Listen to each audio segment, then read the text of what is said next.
The family firm of Schmidt and Hensch is proud to be part of the Mittelstand, the small and medium-sized firms at the heart of Germany's economic powerhouse, employing nearly 4 in 5 workers in the private sector. Based in Berlin with a workforce of 50, the company produces specialist measuring equipment for the chemical, pharmaceutical and food industries, almost all for export, and half of it outside Europe. President Matthias Kucheda is the 5th generation of his family to run the company and says they've survived the downturn unscathed so far. I think the crisis is very much related to the banking crisis and to the state deficit crisis. It's not related to the real economy. And fortunately it hasn't spread to the real economy yet. That's why I'm a little bit worried that the negative feelings about the euro crisis is eventually affecting the real economy.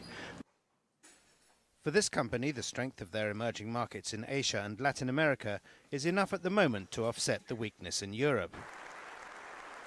But Chancellor Angela Merkel, addressing German business leaders in Berlin this week, warned that Europe's biggest economy is not immune to the problems in its backyard. We need to strengthen domestic demand as much as possible in order to create a certain growth impetus in the Eurozone. With business confidence at its lowest in 2.5 years, some of Germany's biggest companies, including the retail giant Metro, Lufthansa and Deutsche Bank, are slashing thousands of jobs.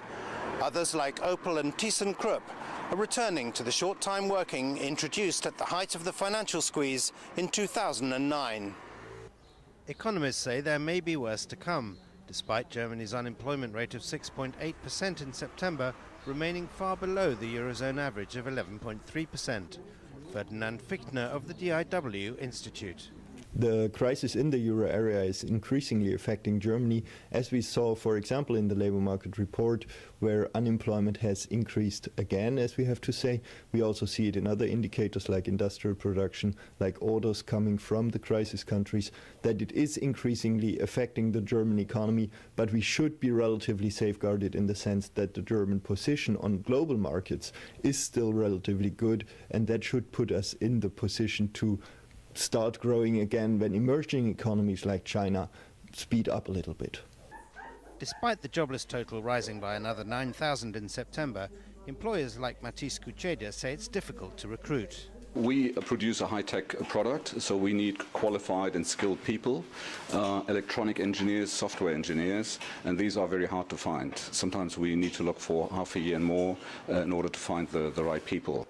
With many economists expecting negative growth in Germany in the third quarter of the year, and perhaps even recession in the second half, unemployment is likely to get worse before it gets better. David Sincock, Reuters.